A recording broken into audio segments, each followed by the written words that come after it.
On this episode, we visit Silver Spring, Maryland. The Dale Drive Safety Coalition wants sidewalks and crosswalks.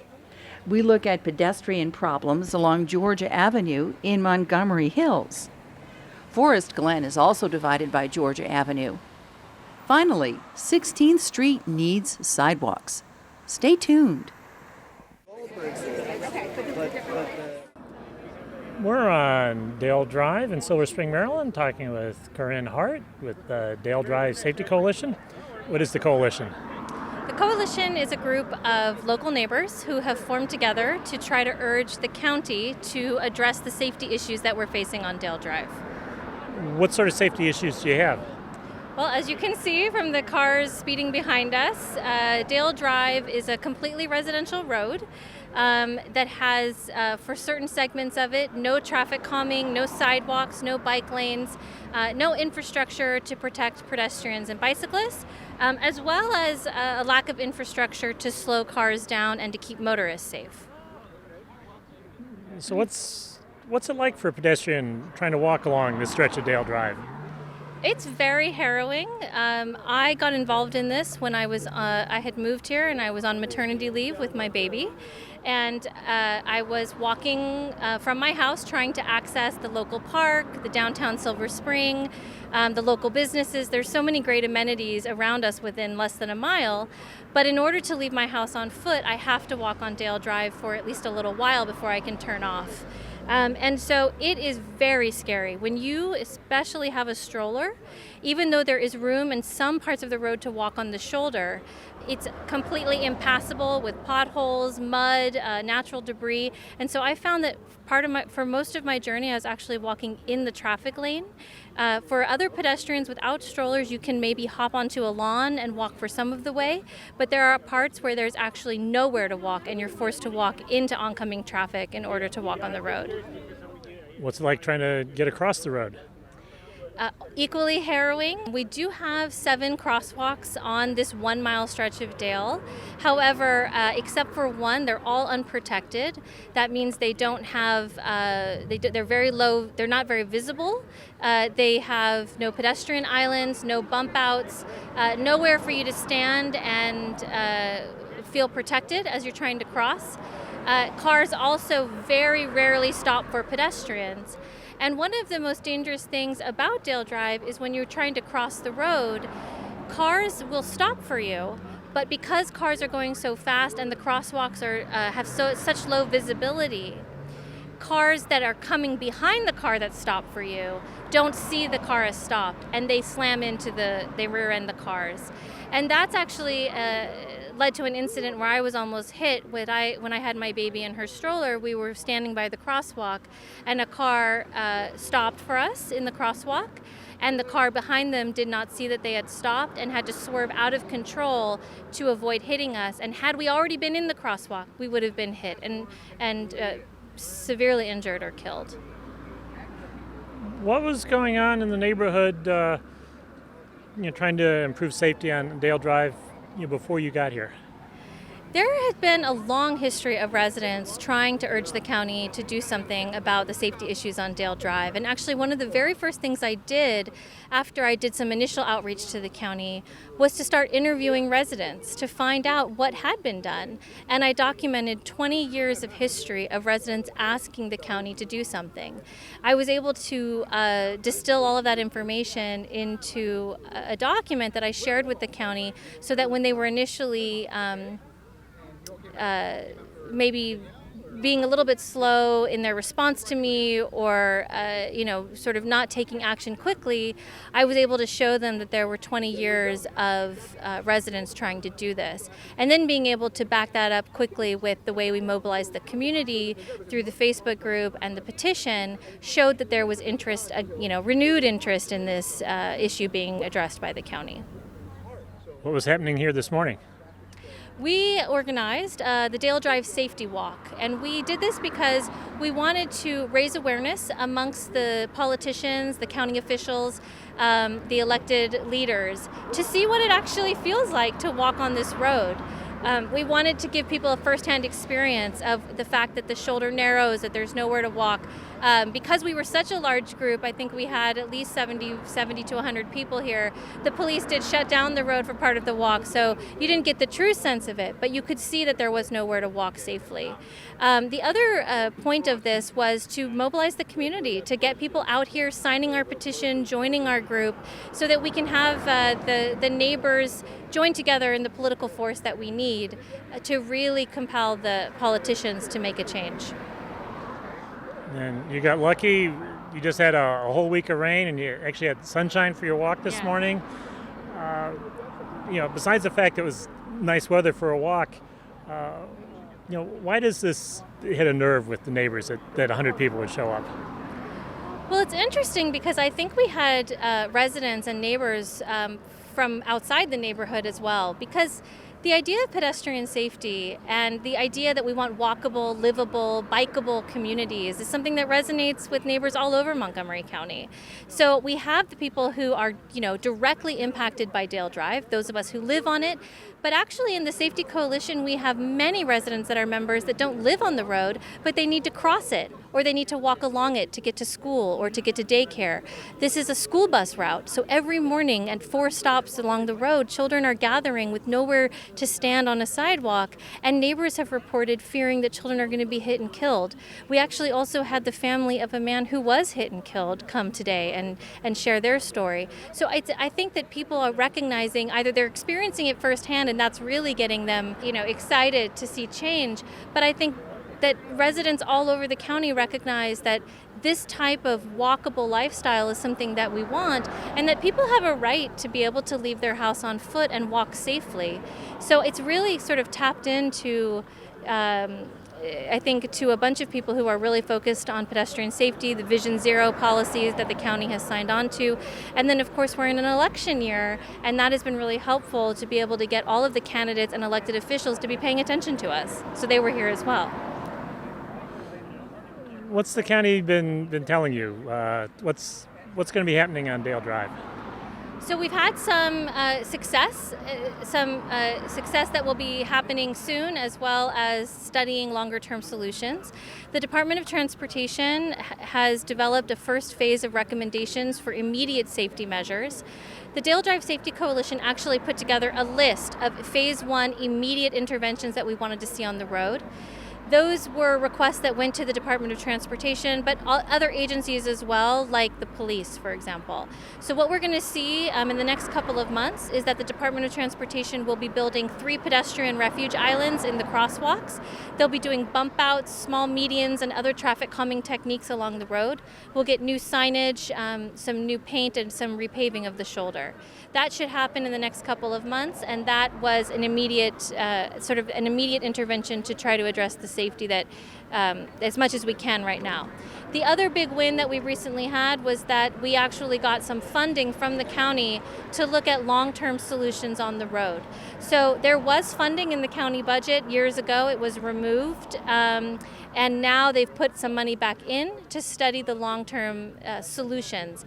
Then they'll come to the community and talk to us about the options, so we can decide together what we want to see in the long term about re-engineering the road and looking at longer term infrastructure changes like sidewalks, bike lanes, narrowing the lanes to 11 feet, etc. We're in Silver Spring, Maryland, talking with Michelle Foster. What's the street we're on? So we're on Georgia Avenue in Silver Spring, Maryland.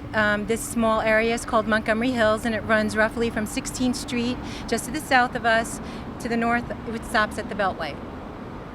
Now, what neighborhood do you live in? I live at Woodside Park. Montgomery Hills, which is the corridor, is surrounded by a number of different residential neighborhoods. There's Woodside Park, Woodside Forest, North Woodside, Woodside, and Linden. And each one of those communities surround the Montgomery Hills retail and commercial corridor. What's it like for someone trying to get to Montgomery Hills on foot? So surprisingly, hostile and hazard-filled. The neighborhoods that are just behind us are eminently walkable, they're tree-lined and beautiful.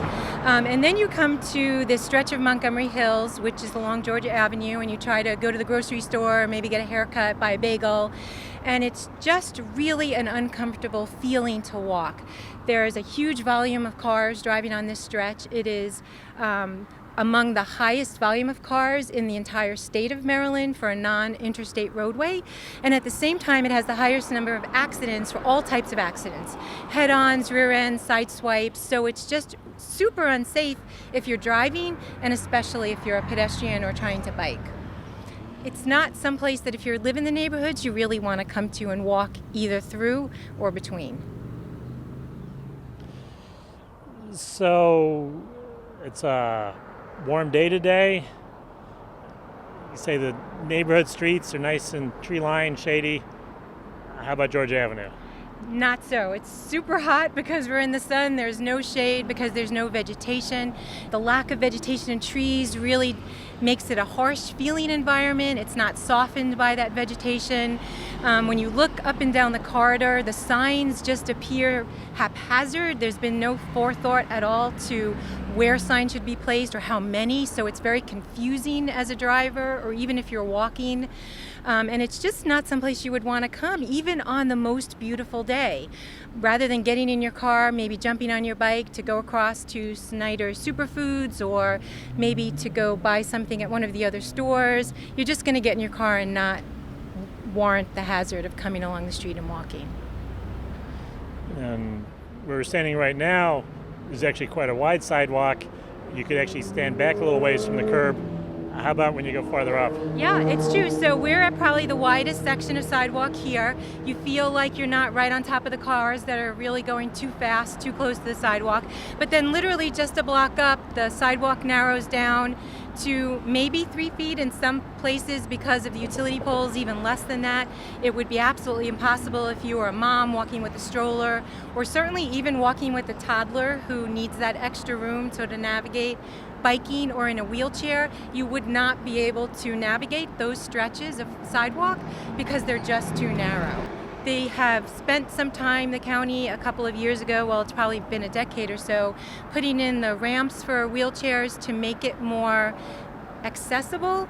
But in the end, when you look at the entire streetscape, there's really no place that you could go for a block or two with a wheelchair, for example, and be able to navigate that corridor. So in some ways, all of that investment and work to put in those ramps really didn't yield anybody coming to be able to walk in this area.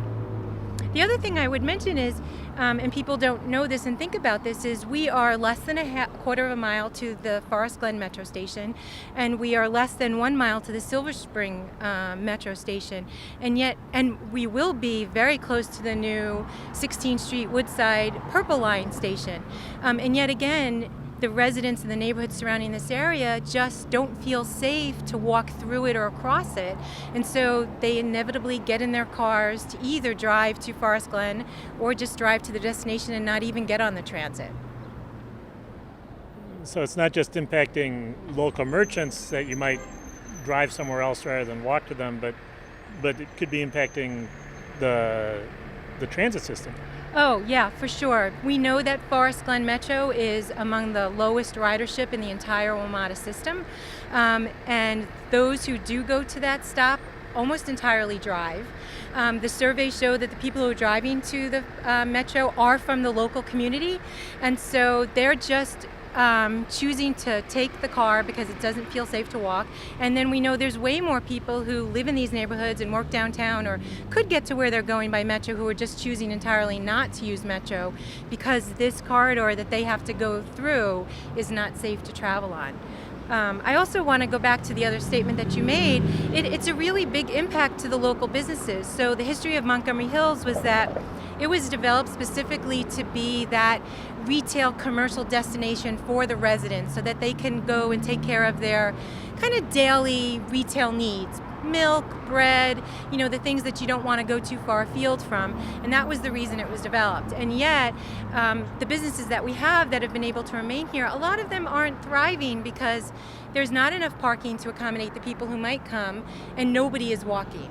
So the residents of the nearby communities can't feel like they can get to those businesses safely, and the businesses really are not doing well because of that, and we aren't attracting any new businesses in addition because of that reason. There's just too many cars traveling too fast to have residents walk or bike. So someone in the nearby neighborhood wants to send their 14, 15-year-old son out to pick up something at the store. Would a mother be comfortable letting that happen? I wouldn't as a mom. I have a 21-year-old. We've lived in the neighborhood for his entire life. I have a 7-year-old.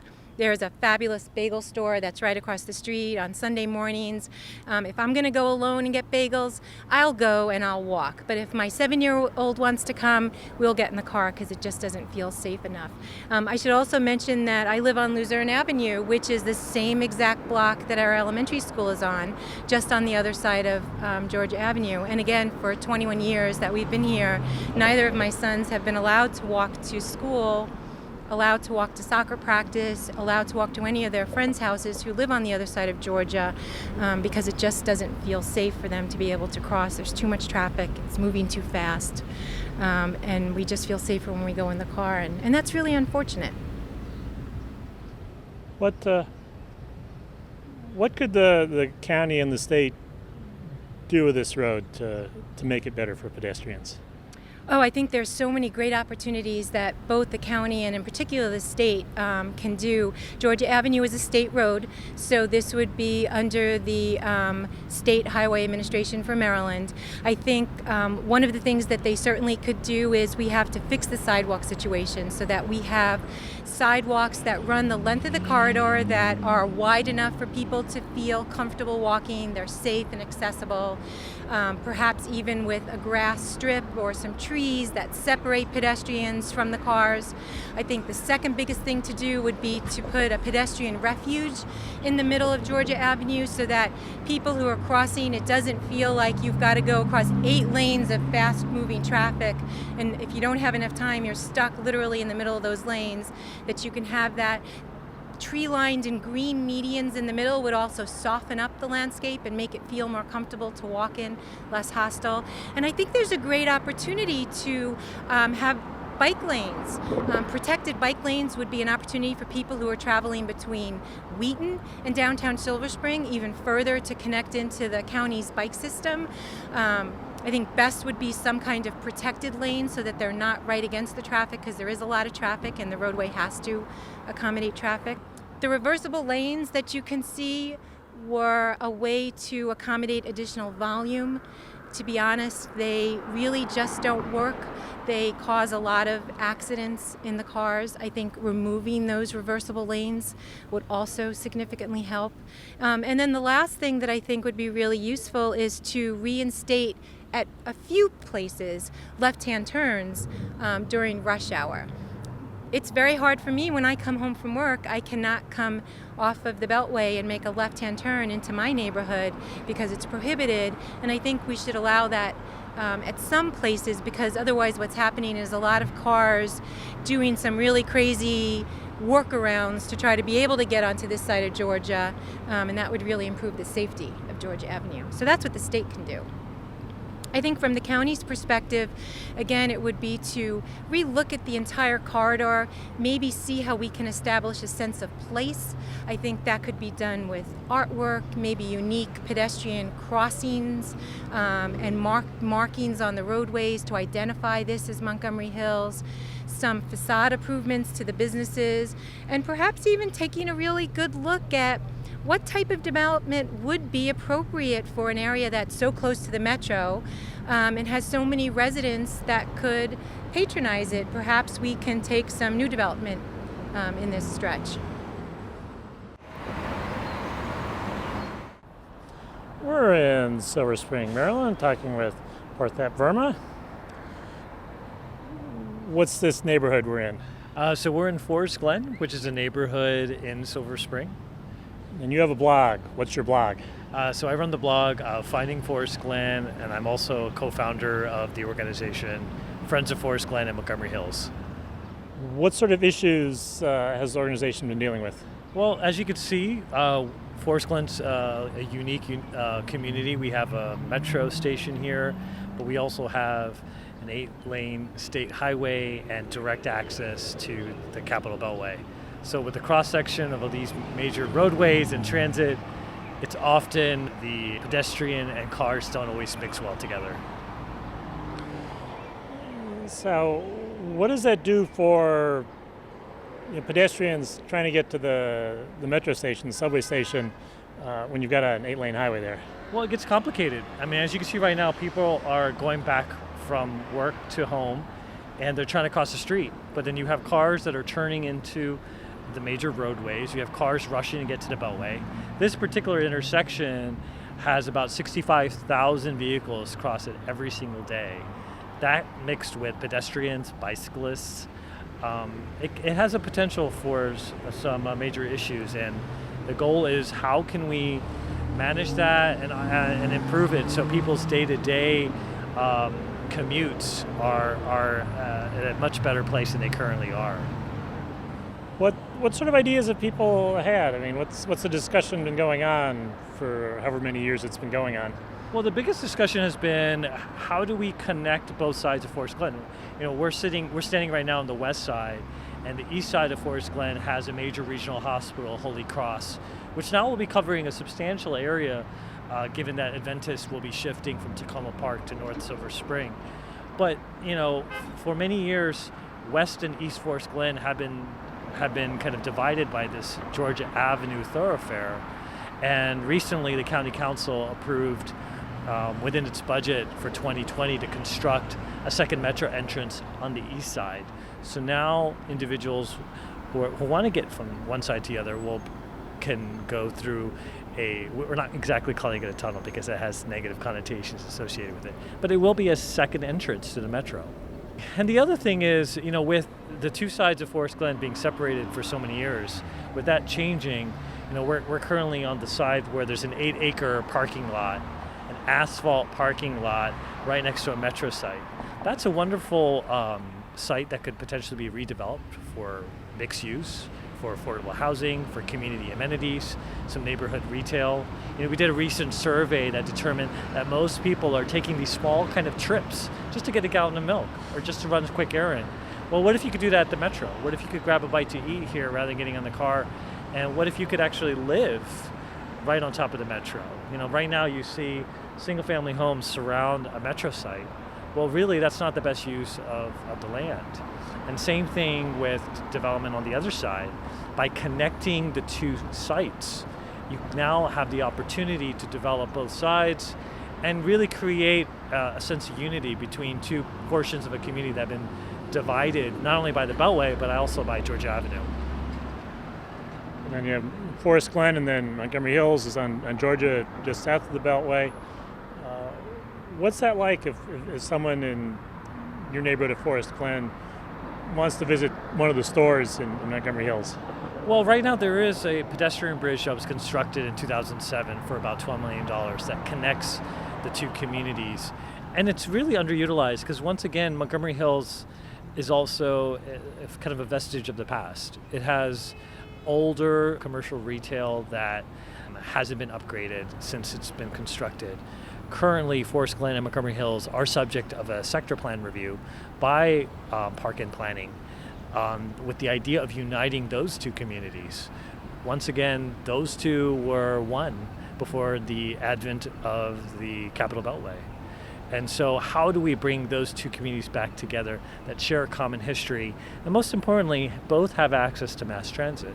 So if we can create a synergy between the two, I think you'll not only see traffic improve once Georgia Avenue goes through its own redesign, but when people are living, working, and eating and hanging out right where they live, I think you'll see a movement towards a more pedestrian-based lifestyle. We're in Silver Spring, Maryland, talking with Denise Cohen. We're standing right next to 16th Street What's it like for pedestrians if you wanted to walk south on 16th Street?